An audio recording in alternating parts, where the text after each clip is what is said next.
All right, sorry, my recorder completely cut me off. So I apologize. I'd have to make another one, but that's okay. So I think the last thing I was talking about was how your body paragraphs need to progress. So you're starting with a topic sentence and you're working through your claims and your evidence and your support, and then ending to move on to the next paragraph. So your essay is not just a static thing. You have a beginning, even your middle is moving from one point to the next, and then you end. So the paragraphs themselves actually progress as well. So if you don't have a topic sentence, and you don't transition effectively, there's no way that your reader can move along with you. I believe I've given the metaphor that your essay is like a trail.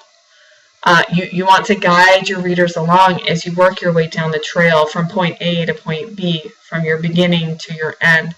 And if you don't use transitions and work your sentences and paragraphs together well, it's going to be more like jumping from rock to rock. It's going to be random and jumpy and choppy, and you don't want that. You want that nice, smooth path that you're able to guide your reader on. Also, on that same idea, if you don't have topic sentences, it's kind of like making your body paragraphs float around in isolation from the rest of your paper. So you might have an introduction, but even then, if you don't have a thesis statement and focus, it's just kind of random too. And then you've got all these random body paragraphs that are kind of in there for some reason, but the reader can't figure it out because you're not telling them. You have to tell them what they need to know. They can't guess. Don't let your reader just assume stuff, because they probably won't assume what you want them to assume. So don't isolate your information from everything else in your paper. You want everything joined together perfectly. I've given, I believe, the metaphor of the shish kebab. How your thesis statement is the skewer that holds everything together, but everything is still stuck together. So you don't want things just floating around for no reason. You have to connect them through your topic sentences and your transitions. And very basically, if your paragraph doesn't have a topic sentence, it's probably going to suck. So they're that important. If you don't have focus, there is no point to your entire paragraph. Sounds harsh, but it's true. So here's the basic outline of an effective paragraph. Begin with a topic sentence. Again, get the foundational information first. Play with your topic sentences later.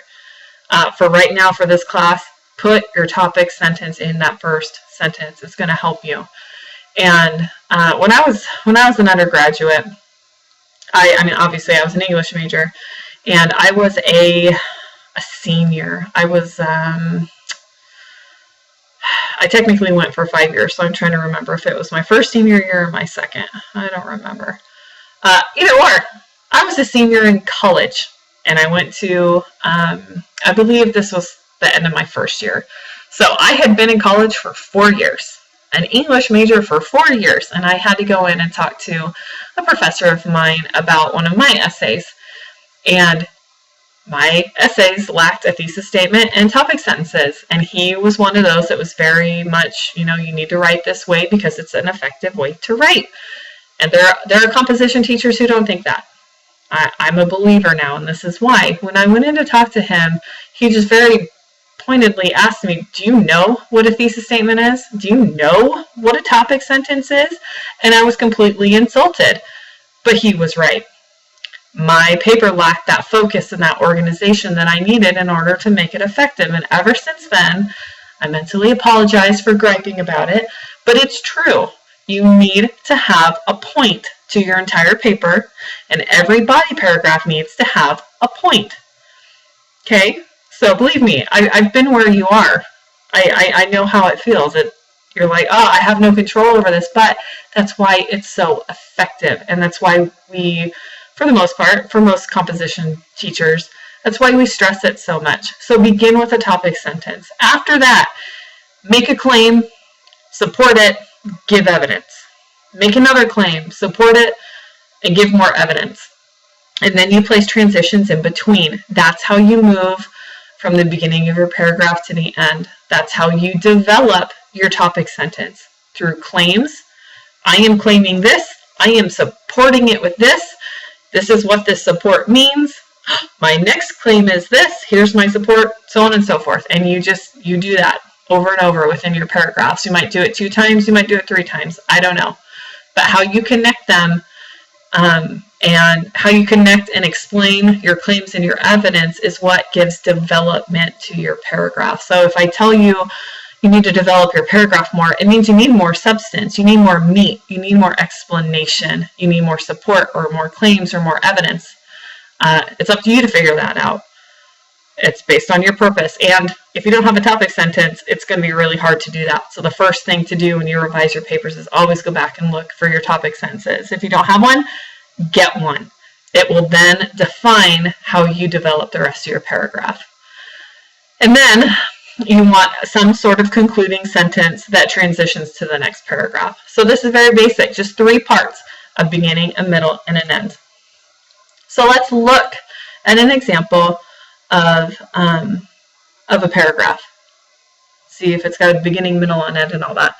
So this is written by a student. So you're perfectly capable of writing just like this. So right here, you see that I've got the word another highlighted in red. That is a transition word. And in this case, it says another group of consumers. Okay, so that's more of a phrase that transitions from the previous paragraph. You don't need to see this paper to know that the previous paragraph was about one group of consumers that this ad was designed to appeal to. That's all you need to know. That means that this student transitioned from the previous paragraph. So that's a good job. That's how easy it is. Okay, so another group of consumers the ad is designed to appeal to is a group of modern women who are already computer users and are quite familiar with the various brands available. There's the topic sentence. It's making a point. It's saying that this ad is appealing to women. What kind of women? Those who have computers and are familiar with them. Ta-da! It's not too broad, it's not too specific, but I know that this paragraph is about women and how this ad is appealing to them, and specifically those that have computers and know the different brands that they could choose from. Okay, that is a topic sentence that includes a transition. Perfect. Okay, so let's look at the middle. This is most evident in the fact that the HP logo is the main focal point of the ad rather than the computer itself, because the laptop is camouflaged by the dress. I know you can't see the ad, so you kind of have to just go with this. Because the laptop is camouflaged by the dress, it is barely visible and does not stand out. Rather, it is the HP symbol that dominates the entire ad. They're making a claim that the HP logo is the focal point, and then they're supporting it with the idea that, let's see here, that the HP dominates it. Okay? So no, they're not giving statistics and research, but they're still developing their point. All right, and the use of rather is a word that shows progression. It's showing, and because too, this is how you connect your sentences to create a whole. Okay? So a casual reader of the magazine familiar with computer brand names will see the pink logo as she flips through the magazine and immediately connect the pink ad with computers. It is then entirely unnecessary to use the word computer or even a photograph of the computer in any prominent place of the ad. Okay, so they're saying, well, from what I can tell, they're saying that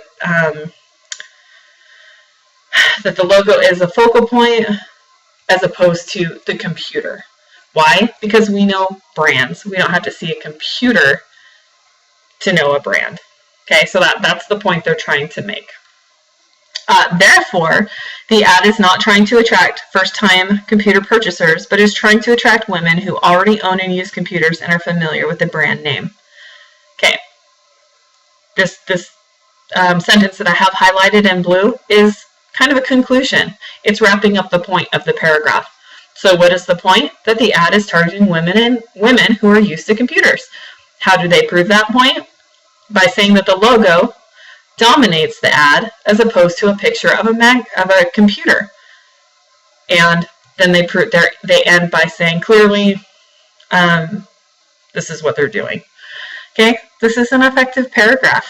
They do a good job. It's got a beginning, middle, and end. It transitions. This conclusive sentence does not transition to the next paragraph, but that's okay. You don't have to do that every single time. It wraps up what the paragraph was about, and that's what's ultimately important. So this is a good paragraph. It's a good length, because how do you know how long to make your paragraphs? It depends on the length of your paper. A longer paper might have a longer paragraph. In your case, no single body paragraph should be more than half a page long. I don't care about sentence length. I don't care about how many sentences you have. It better be at least a third of a page, and it shouldn't be more than half of a page. So there's your guideline for you. I'm not going to count your sentences. If you do your job, you're fine. This is a little lengthier of a paragraph, but it's still good. It's for a longer paper. This is not for a 2-page paper. So hopefully this helps. So I'm going to end this video, and then we're going to move on, and I'm going to talk about introductions and conclusions. So if you have any questions about this information, let me know. Always let me know. If you want to pause this and take a closer look at this paragraph, that'd be a really good idea.